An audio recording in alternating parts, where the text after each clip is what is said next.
झरिया के ईस्ट बरारे स्थित बीते रात चोरों ने बीसीसीएल के द्वारा लगाए गए ट्रांसफार्मर 11,000 केवी का ट्रांसफार्मर को सेंध मारी कर चालू ट्रांसफार्मर को लाखों का कीमती पाट पुर्जा वायर को काट ले भागे, जिसके कारण आज लगभग 10,000 आबादी को बिजली पानी ठप होने जाने के कारण काफी परेशानियों का सामना करना पड़ रहा है।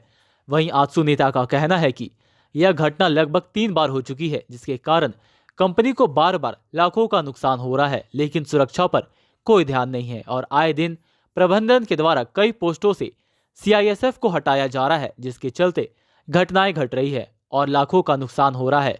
वहीं दूसरी ओर पानी और बिजली के लिए क्षेत्र में हाहाकार मचा हुआ है, लेकिन प्रबंधन की ओर से कोई भी पहल देखने को नहीं मिल रहा। गोरा का ट्रांसफार्मर को चोरों के द्वारा लूट लिया जाता है, लेकर भाग रहे हैं। इसको लेकर क्या कहेंगे? यह बराबर की घटना प्रायः बन चुकी है। जीनागोड़ा, जयरामपुर, साउथ तीसरा आदि क्षेत्र में जो भी बीसीसीएल का वर्कशॉप था, ईएनएम सेक्शन था, पूरा स्टोर और वर्कशॉप को चोरों द्वारा खाली कर दिया गया। इसके पीछे कहीं न कहीं बीसीसीएल के अधिकारियों की साजिश की बू आ रही है, जिसके कारण पूरा जीनागोड़ा, जयरामपुर, साउथ तीसरा का वर्कशॉप खाली हो चुका है। यहाँ तक कि जो कर्मी काम करते थे उनके औजार को भी नहीं छोड़ा गया, उनके औजार तक को भी चोरों द्वारा चोरी कर ली गई। हम लोग बीसीसीएल प्रबंधन से बराबर आग्रह करते रहे कि यहाँ पर सुरक्षा की व्यवस्था की जाए, लेकिन बीसीसीएल प्रबंधन के कानों तक जू तक नहीं रहेंगी। इसलिए इस घटना के लिए कहीं न कहीं बीसीसीएल की साजिश की बू आ रही है और बीसीसीएल एक सुनियोजित साजिश के तहत यहाँ को लोगों को भगाने के लिए, यहाँ के लोगों को जान माल के खतरा पहुँचाने के लिए यह साजिश रच रही है, ताकि लोग स्वतः यहाँ से छोड़कर चले जाए और इस क्षेत्र में व्यापक पैमाने पर आउटसोर्सिंग के माध्यम से कोयले का उत्पादन कर सके।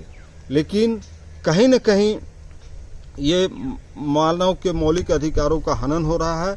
हम लोग मांग करते हैं कि अविलंब बीसीसीएल कंपनी यहाँ पर पर्याप्त मात्रा में सुरक्षा व्यवस्था उपलब्ध कराए, अन्यथा हम लोग आने वाले दिनों में जोरदार आंदोलन के लिए बाध्य होंगे और इसके लिए पूर्ण रूप से बीसीसीएल प्रबंधन जिम्मेवार होगी। अपना परिचय देना। वीरेंद्र कुमार निषाद, केंद्रीय सचिव आजसू। क्या कुछ घटना घटी है? जी, मैं आपको बताना चाहूँगा। परसों की रात की ये खबर है, सभी लोगों को शायद पता होगी। ईस्ट बरारी बिजली घर सब स्टेशन में ट्रांसफार्मर की बुरी तरह से केबल ही नहीं, उसकी जितनी भी सामग्री थी उसकी लूटपाट हुई है। और ये पहली घटना नहीं है, इससे पहले भी 2-3 सालों में 4 से 5 बार हो चुकी है। और हमने प्रबंधक महोदय को कई बार लिखित आवेदन दिया है, यहाँ की सुरक्षा व्यवस्था की जिम्मेवारी आप लें।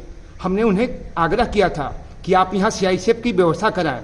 आपने देखा होगा और सुना होगा, जीनागोड़ा में भी सीआईएसएफ जब तक उपलब्ध थे वहाँ किसी तरह की चोरी नहीं हुई। और हम बार बार आग्रह कर रहे हैं। और यहाँ की सुरक्षा आप देख सकते हैं, पीछे का वाल आपने देखा होगा सर, ठीक है। ये पिछले 1.5 साल से सेंध मारी हुई है, इसकी रिपेयरिंग तक प्रबंधक महोदय नहीं करा पाए हैं। और हम ग्रामीणों को दोष दिया जाता है कि आप क्या करते हैं। और 1:30 बजे रात में जब 40-50 की संख्या में आते हैं, हम निहत्थे लोग उनका सामना कैसे करेंगे? ये प्रशासन और सीआईएसएफ को, प्रबंधक महोदय को कहना होगा कैसे वो मैनेज करेंगे। तो लगभग कितना का चोरी हुआ होगा? मैं आपको बताता हूं कि जब पिछले बार ये ट्रांसफार्मर लगी थी तो असलम भाई ने हमें बताया था, ठीक है, कि ये ट्रांसफार्मर 26 लाख की है और उसकी अंदर की जो मटेरियल है कम से कम 15 लाख की है और सारा का गमन हो चुका है। अब इसकी भागीदारी कौन करे, इसकी जिम्मेवारी कौन लेगी? प्रबंधक महोदय को, अभियंता महोदय को हम लोग बार बार आग्रह करते हैं, कोई सुनवाई होती नहीं है। क्या नाम हुआ आपका? मेरा नाम विजेंद्र कुमार सिंह, मैं यहाँ का निवासी हूँ।